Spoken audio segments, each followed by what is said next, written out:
What's up, y'all? This is Brave, and I'm back with another review of The Chi. This is Season 7, Episode 5, and the episode is titled Safe Harbor. Y'all, I gotta be completely honest. This episode turned me completely off from this show. I'm not even going to hold you. They are definitely setting this up as if this is the last season for sure. Number one. Number two, they're throwing people in scenes that don't even make fucking sense. The same way that they did on the last episode when they were playing spades. You had Damien say that he was invited to go play spades, and when he got there, nobody knew his ass. Well, who invited him? Because Bakari walked out the door, okay? When he came in. Like, what was that? And then those random 4 people? How does the professor know Hannibal? How does Hannibal know Keith? Like, Keith, how does he even know Bakari? Like, none of that shit made sense. Like, we're just throwing people in scenes, and I need for us to stop that shit. Also, another thing that's happening on this show is now they're only getting together for big events. We got together for a baby shower. We had everybody come together during this Mother's Day thing. We done had everybody come together for Thanksgiving. I think that was maybe last season. But we've had everybody come together now to be on the harbor. I'm tired. I am tired of this bullshit.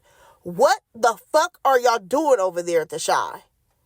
Like, I was very excited for this season to come back, but the way y'all are setting shit up, it's pissing me off. Let me just go ahead and get to this review, y'all. We see Reg and Jake are out here robbing ATMs. Victor, where the fuck are you at? Where are you at? Instead of you wiping down glasses and shit at that lounge with Tiff, you need to be checking on Jake's ass. Okay? Please. Because Reg is a horrible influence. Then we see Nook. He over here trying to handle business, and one of his guys, they pull up in like a flashy ride, got chains on and stuff. And Nook is like, I already told you. I already told y'all not to be flashy. So the guy's like, yeah, you told us, I'm not going to do that. I'm not going to do that no more. Nook said, don't worry. We ain't got to worry about that no more. Shoots him point blank in the head. I said, well, damn, Nook. Damn, you heartless. And here's the thing. Bakari is standing right there, right? He looks over to Bakari and said, bury him with his chains on. Bakari, get out now. Get out now, please. Like, what the hell? Also, I'm still trying to figure out who is making money in the Chi. Because no character on this show is making money. Can we just call that out? Like, Tiff should be sitting on money right now, considering she have a whole weed business and now she trying to do shrooms. She should be sitting on stacks. Alicia, they say she got money. She got the fancy house, right? Cool. Emmett swear that his business is in the hole, so he ain't got no fucking money. Yet him and Keisha about to have a baby. That shit's crazy.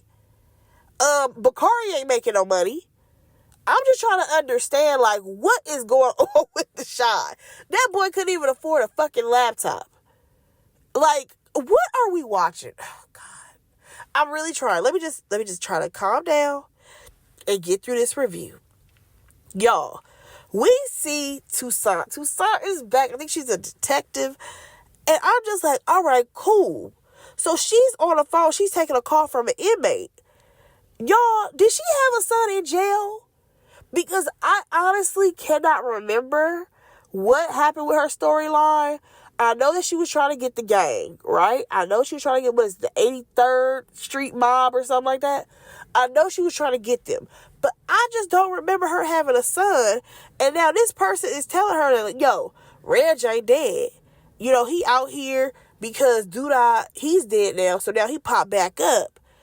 And then the person says, oh, because if Reg gets caught up, then maybe he can get out. I'm confused. Who is this man on the phone? Like, if y'all know, please tell me, because I am so confused. So now, Toussaint is on the case. She trying to see if Reg is still alive, all right? Honestly, with the way he moving, I am so ready for her to lock his ass up. I'm over it. So, moving on from there, here goes Reg, acting up. He's at the jewelry store. He over here looking at big gold chains and shit. And Jake is right there with him. Now, I'm just like, Jake, you are going down, baby. You are going down the wrong road. Why are you hanging so tough to Reg? But then I gotta remember, Jake has now become a loner. And I hate that for him. I feel like this show has completely stripped all of the young characters. Number one, they've stripped them of their innocence completely. That was always going out the window. But Kev is no longer around. Papa and Jake, they don't really align with each other because, you know, Jake is still trying to be kind of hood while Papa trying to be more holy, okay? That ain't gonna work. Bakari in the fucking streets, if Nook blinked too hard or blinked too fast, he gotta run to see what Nook got going on.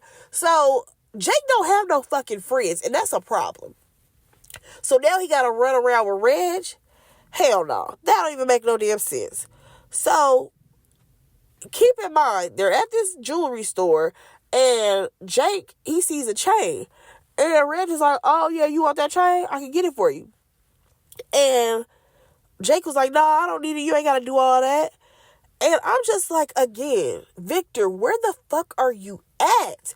You know that your brother is crazy. You should be definitely keeping an eye out for Jake right now.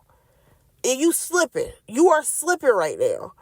So, one thing that I noticed, though, is that Nook and Reg, they operate so different. And if we want to be honest, Nook is he's definitely the better boss. I just gotta say it. Moving on from there, y'all, we see Keisha and Tiffany talk.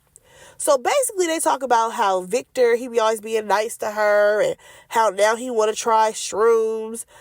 And Keisha's like, so what's going on there? Like, do you like him? Like, what's happening there? But Tiff is like, nah, I think he only date trans women. And that's the energy that Victor is giving at this point. Since we've seen him, he's only been on dates with trans women. When they tried to set him up with Tiara, beautiful black woman, he gave her nothing. Okay? Nothing. Now, moving on from there, she also brings up Nook. So Tiff is like, yeah, there's like some energy there, but she don't want to make things weird. And Keisha's like, well, things are already weird. No. This whole situation is bullshit. You sitting up here pregnant as fuck and your baby daddy is dead. You shouldn't even be worried about no other nigga. Like, be so for real. And I hate how we set this up to make it seem like, oh, all the guys are falling for Tiff. Y'all wasn't paying that girl no attention. So keep not paying her attention. Please. My God. Now keep in mind, Alicia, she heard most of this conversation. However, she walked away by the time Tiff said, well, you know, I'm just going to focus on me because I got to focus on my baby, right? Now, when she says she got to focus on her baby, Keisha's like, yeah, while we raise the other one. Keisha, if you going to pipe up, baby, say that shit full of chest. Please. Say it full of chest. Just tell her you're tired of watching her child full time. And Tiffany, I don't know what the fuck is going on with you because I am so annoyed because the way they're making this sound, Tiff has been hanging out doing whatever the fuck she want to do. Tiff has had time for baby showers.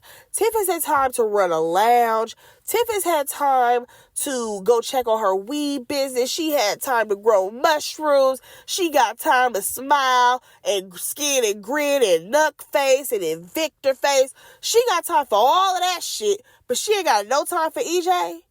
Hell, she got time to even hang out with Keisha right now, but she has no time to spend with her child. That's some crazy shit right there. I don't understand how you are living in a fucking mansion. You are living in a nice ass house. And you never said, Alicia, I need you to make space for my child or I gotta move. What the fuck is that, Tiff? Because I feel like there could have been a storyline there to where you have Alicia basically trying to tell Tiff, like, yo, you not raising EJ right. Like, EJ be making mistakes. EJ's doing this, that, another, and you not correcting him. And I get it. Tiff would be mad to be like, you can't tell me how to raise my son. Hell, she already saying that shit. But the thing is, she ain't even raising her fucking son. Like, I just feel like we could have done something else. Because it's given she don't ever see EJ. So what the fuck are we doing? Like, this don't make no sense. Especially every time Keisha say something, she's like, well, y'all offered to watch him. Girl, but you out here parading around saying it's some other niggas giving you energy. What are we talking about? Like, Keisha and Emmett, I need y'all to be like, listen, we've had him for 6-7 months now. You gotta take your child back. We can still take him on the weekends, but girl, be so for real. Can you at least take him a couple of days? Moving on. Y'all, we get to Jamal. Oh my God. Now, this is who could have left the show. Jamal and Dom. They could have left the fucking show. I like Lene, but I feel like they dropped the ball with her character as well. We done sat up here and gave Bakari the college storyline and completely skipped over the girl who was actually smart. Like, what the fuck? Whoo! Let me bring it down. Jamal talks to Lene.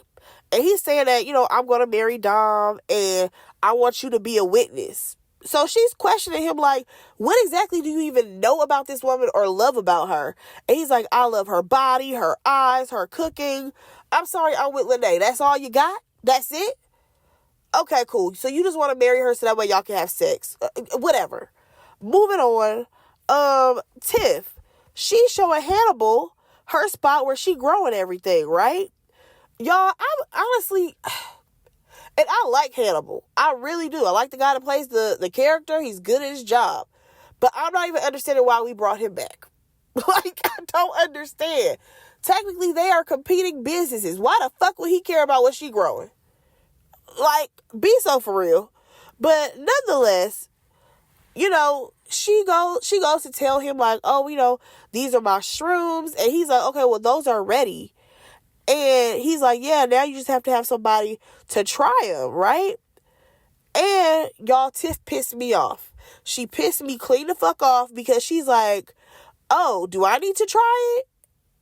Aren't you fucking pregnant? Why would you even ask that question?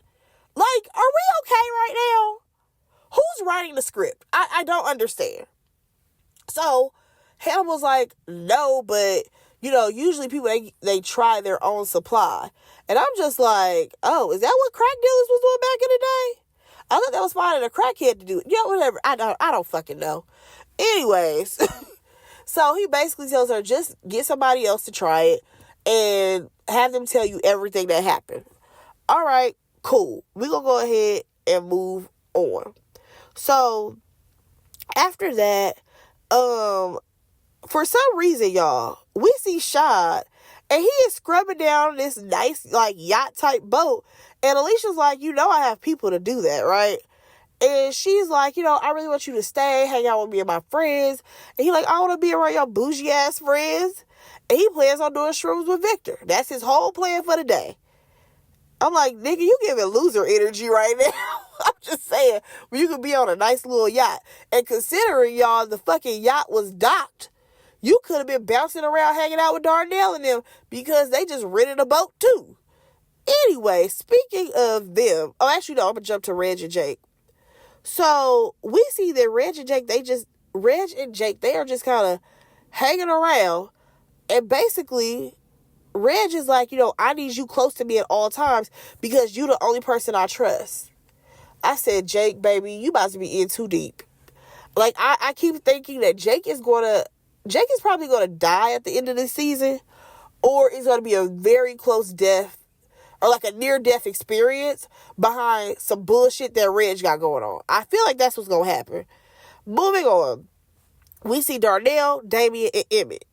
Now, they are in like this little bitty boat, and they just chilling because everybody else is outside.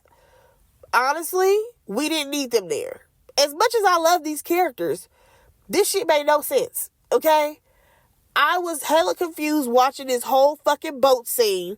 I'm not even gonna hold you, because I did not realize for a minute that it was 3 different boats. You got the church boat, you got the rich people boat, and then you have, Darnell little tugboat. I said, what the fuck is this? What are we watching, you guys? So then I thought Darnell was just being cheap because I'm like, dang, he gonna rent this little tugboat and it's gonna be docked. Like, they not even gonna take it out on the water for real. No, everybody's boat was docked. I said, what the fuck is this? I don't understand. Maybe it's a Chicago thing. I don't know. So we see Lene and Dom. And Dom is getting ready to be married. It is very clear that Lene don't want to be here, okay? Lene tells Dom that they are moving too fast. And she questions, like, Dom, where's your family at? Where your friends at? Where's anybody around you? Baby, I'm with Lene. I've been asking these questions for the longest. Dom, where your people at? Because this shit is weird. So Dom ends up shooting back like, okay, but where your family at? And Lene says, my family's fucked up. And Dom said, well, same for mine. So Lene hit her with the, oh, is that why you're a pass around? Okay, Lene, you kind of ate that. I hollered. So Dom, she's like, I'm not ashamed of my past or anything like that. So the two, they make up. And Lene, she's like, I'm not even trying to be harsh like that. But y'all have to realize that I matter too because I'm your sister-in-law. Now, Lene, if you were still 16 years old, I can absolutely hear you saying that you still matter. Because you would. But at this point, you're like 19. You're grown. Your brother is definitely grown. He can do whatever the fuck he want to do. Like, yeah, it just kind of is what it is. All right? Now, moving on, we see Pastor Zeke and Nook. They hanging out on the boat. At the church people boat, right? So some guy walks up. Zeke is introducing Nook as Nathan. And I was like, who the fuck is Nathan? At first, I thought he was calling the other man Nathan. I was confused. And honestly, the conversation didn't go well because Nook, he don't mess with rich people. And it's stupid. I don't like him hanging out with this pastor. It don't even make fucking sense. Like, it just don't. Again, we just be putting people together and it don't make sense on this show. Now, we see Jada and Tracy. Y'all, as much as I even love Jada's character, she has nothing to do besides cling on to whatever Tracy has going on. Considering all her girls are going, like Nina is going and all the older women are going, she don't really have no purpose on the show either. Like, I could have even respected it more if we had a moment where Keisha and Emmett are like, you know what, it's a little too hard taking care of EJ and, Keisha being pregnant and we got to take care of Ronnie. And Jada steps up and is like, well, you know what, let me take you and EJ for a little bit. We could have did something and we could have got some scenes with her and her grandchild. But this ain't working with her just being in Tracy's corner, being like, you don't need to talk to this man. You don't need to talk to that man. Girl, let that hoe be a hoe. We not about to change up Tracy's lifestyle. What are we talking about? So they end up being on the boat with the church folks, right? Charles walks up, and here's the thing. He trying to talk to Tracy. Every time he say something, here come Jada butting in. Jada, scoot back, girl. Go find Darnell. Your husband is somewhere around this area. You can absolutely get off of this boat and then go be with your husband. How about that? How about you go do that? Moving on, y'all, we see Alicia. She hanging out with the professor and the judge. I can never remember their names. I think it's Professor Gardner, and I don't even know his wife's name. Whatever. Y'all, everybody got on all white, whatever. Then Bakari comes. I said, why the fuck is Bakari here? He the youngest thing in the area. So Alicia ends up introducing Bakari to this white woman who's supposed to be a publisher. Now, the professor, he's talking to his wife. He done put her to the side and be like, yo, I don't really trust Alicia's motives. I said, oh, now you're worried about what Alicia got going on with Bakari? You wasn't questioning it when you was begging her ass for a scholarship. You know, like, here's the thing. Y'all know who the fuck Alicia is. Y'all know she kind of fucked up. So, and the type of person that she is. The same way that you know that Duda is in some street shit, you know that Alicia is into some street shit. So, don't be scared now. The fuck? So, back with Reg and Jake, y'all. I'm so annoyed that they are literally peeping the scene while all these people are having a good old time on these boats. Like, they are literally just sitting in this fucking truck the whole time. I'm like, this is some weirdo behavior. It really is. So, basically Reg says that he has to lay low. And Jake is like, what do you mean lay low? I don't have to lay low. He's like, yeah, you do, because you my brother and you about to be like my right hand. And then Jake is like, no, because I got my business. And Reg said, fuck your business. Y'all, Reg is still out here planning to take Nuck out. He's still planning this. And I'm like, Jake, you need to run. You need to get out of that fucking car and go figure some shit out. Because this ain't the move, baby. We jump on over to Victor and Shy. They're over there with Tiff, and they're attempting to take these shrooms. Now, it is very clear that they're making Victor and Tiff like each other, but I don't want to see it. I don't see it for them. No, thank you. Emmett, no, also, before I even jump to the next scene, why is it that Tiff decided she was going to let them take shrooms and then leave? And I'm just like, if this is their first time taking shrooms, I feel like you should probably be the sober person that's around just in case some shit goes left. But girl, whatever. Jumping over to Emmett, he's still in his head about this marriage conversation. He don't want to feel pressure to marry Tiffany, not Tiffany, woo shit. He don't want to feel pressured to marry Keisha because she's pregnant. And Damian, he's just kind of like, oh, okay, well, it does seem like you still have some type of feelings for Tiff. And he's like, no, it ain't even like that. It is kind of like that, because for some reason now everybody's in love with Tiff. Here's the thing. Damian, he chimes in saying that he don't think that monogamy is for him. Honestly, Damian, you can explore all that you want, baby, because you're not tied down to anybody. You don't have any kids. You're still young. Do your thing, boo. Just do it carefully, you know? Moving on. This is the scene that really was the what the fuck of the episode for me. Why is Dante back? And I like Corey. I like him as an actor. He does his job, baby. And he definitely did his job. He carried this fucking scene, because the way he married these people off, I was here for it. Like the things he was saying, I was here for it. But why is he marrying off Dom and Jamal? He don't know Dom. He don't know Jamal. Tiff was fucking on Dante, okay? Why in the world would he, of all the people, why would Dante be here? It doesn't even make sense. Then the real kicker for me is Papa is here. I said, what the fuck is Papa doing here? Papa don't know Jamal. Papa don't know Dante. Papa barely knows Lene. Like, what are we doing? Is it because Dom and Papa, they both work at Smokey's? But let's be for real. We've never seen a scene where Papa and Dom even say hello to each other. Like, what the fuck? This is what I'm talking about when I'm saying that, like, they keep throwing in these characters that don't make sense. Like, I don't understand what is happening right now with this show. So, moving on from there, they go ahead, they get married. What the fuck ever. Also, I hate the fact that they are over here living it up in Nina's house. I don't understand how they just living it up in Nina's house as if it's theirs. That shit weird. Talking about they gonna build a life together. Build a life. How about you get a house? How about you get a home? How about that? Nonetheless, we also see them have sex for the first time. And again, I just could not take that shit seriously. They out here fucking on sheets that look like they belong to somebody's granny. I said, why are we fucking on grandma sheets? Like, what the fuck?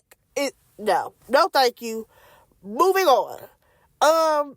The white woman, the white publisher, she wants to hear Bakari's story. And he's telling her about how him and his sister, they were raised in foster care and how he had to become a hustler. Hold on. I thought we were no longer making this an autobiography and we were going to switch it up to be a fictional story. Like, I thought that's what we were doing, Bakari. What the fuck going on? So, this woman ends up asking him, first she says, oh yeah, this could be great. Like, this could be turned into a movie and all the things, right? And I'm just like, girl, really? I feel like we've heard this story plenty of times. What are you talking about? But nonetheless, she ends up telling him, like, oh, well, if we could go ahead and tell your story, then you could be making all kind of money. And then she asked him, so when you were selling drugs, like, girl, what are you talking about? Because Bakari's like, I never sold drugs. So she's like, oh, right. Here's the thing. Y'all, I don't understand what Bakari has been doing for Douda. If we really want to be technical, I know that he worked for him. I know that he was always around. But I don't think that he sold drugs. I know they had him hide some guns before. But, like, for real, why was he around? Like, I'm not trying to be funny, but, like, at least when we met Nuck, we know he was running a whorehouse. You know what I mean? He was literally doing some shit that we knew was some illegal shit. When it comes to Zay was killing niggas left and right. Like, I get it. But Bakari, I don't even understand anymore. Because I'm like, shit, if you wasn't selling drugs, what the fuck was you doing? No wonder your ass was broke. You wasn't doing shit all day. No wonder you ain't got no money. So, at this point, he kind of is off this lady. He ain't trying to work with her. But Alicia ends up coming over, and the lady's like, yeah, I want the life rights to this book. And Alicia, she's happy about it. I'm like, well, Bakari ain't happy. So we see Nuck, and he's over there talking to Zeke. And Pastor Zeke is like, okay, so have you added to the body count that you have? And Nuck was like, yeah, but I had to do it. Because, you know, I told him not to be flashy, and the dude was flashy. Again, I don't understand this. Like, this relationship is crazy. How crooked this pastor is bothering me. Because we actually had a good guy who was a pastor, and that was Papa's daddy, and we just completely killed him off for no fucking reason. Oh my God, that pisses me off. Because now we got to deal with him. Anyways, moving on from there, we see Alicia. She approaches Bakari on the boat, and he's like, I don't want to work with her. I don't want to work with that white lady. And Alicia feels like he needs to be thanking her because she's changing his life. And he's like, listen, all I wanted was an opportunity. I did not ask for all this. I said, well, baby, you bit off way more than you can chew. And I blame that fucking professor and his judge of a wife because y'all knew who the fuck Alicia was. So y'all set this boy up. Moving on, we see Damien. He over here trying to get into a spades tournament. His family is like, no, we're not going to participate. Y'all, again, we did not need Damien, Emmett, or Darnell in this scene. As much as I love them, they didn't even need to be here. So we go back over there with Victor and Shad. I kind of forgot about them. They're feeling the effects of the shrooms kicking in. Victor is over there getting choked out by Trig in the mirror. That was his effect. And then when we see Shad, it's him as a kid. I guess that was supposed to be like his mom at the table, who seemed like she just, was ignoring him. And honestly, I was very confused. I'm just like, yo, I thought people have good trips on shrooms. Well, crossing shrooms off of my list, even though it was never on there, but it's definitely crossed out now. Okay? So we move on over to, I'm going to start calling them a professional couple, the judge and the professor. They're telling Bakari not to let Alicia step all over him. But I'm just like, okay, but y'all set his ass up because y'all sent him to the wolves, and then now when he trying to speak up, that shit ain't even gonna work. So at this point, he don't want to work with the publisher, and he wants to self-publish his book. And now here goes the professor, oh yeah, I'll look into that for you. Alicia ain't gonna take that, so we'll see where this goes, okay? Now, Jada, she's talking to some random woman, and she's over here trying to get tea on the pastor, Pastor Charles. Baby, all these ladies are up in here for Pastor Charles, okay? If we want to be honest, who the fuck cares? Like, I'm sorry, but I don't care if Tracy Hart get broken yet again. Who cares? So, Alicia, on her boat, she's right across from the pastor's view, right? Pastor Zeke. So he's talking to Nook, and he's like, yo, what's up with that lady over there? And Nook is like, oh, you talking about Alicia? Oh, she's just a rich woman who think that her money can change the world. I said, nigga, who the fuck wrote this? Because that's what he think of her? You think that Alicia thinks that her money can change the world? Not Alicia. The way she wants shit back in blood, I don't know about that, Nook. And then for him to be like, fuck her, I said, Nook, what are you talking about? You unnecessarily killed her son.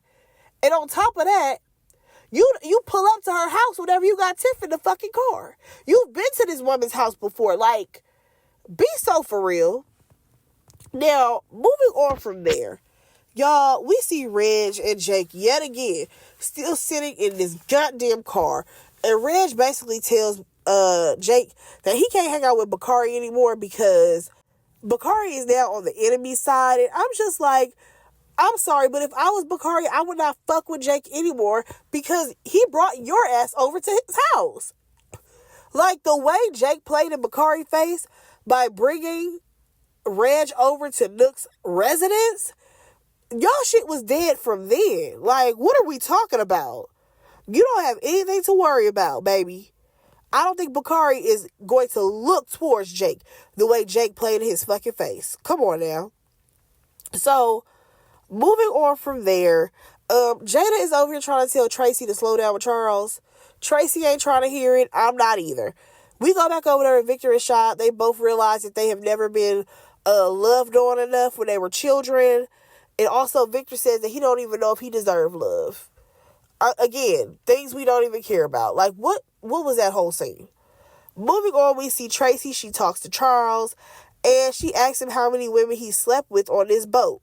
He skates around it, never gave her a real answer, but he clearly is trying to take down Tracy, okay? He wants her bad. Now, Shad, he completely forgot about Alicia. He was supposed to pick her up after her little boat shenanigans was over. Y'all, my question is, how is she the last one here? Girl, you didn't call an Uber?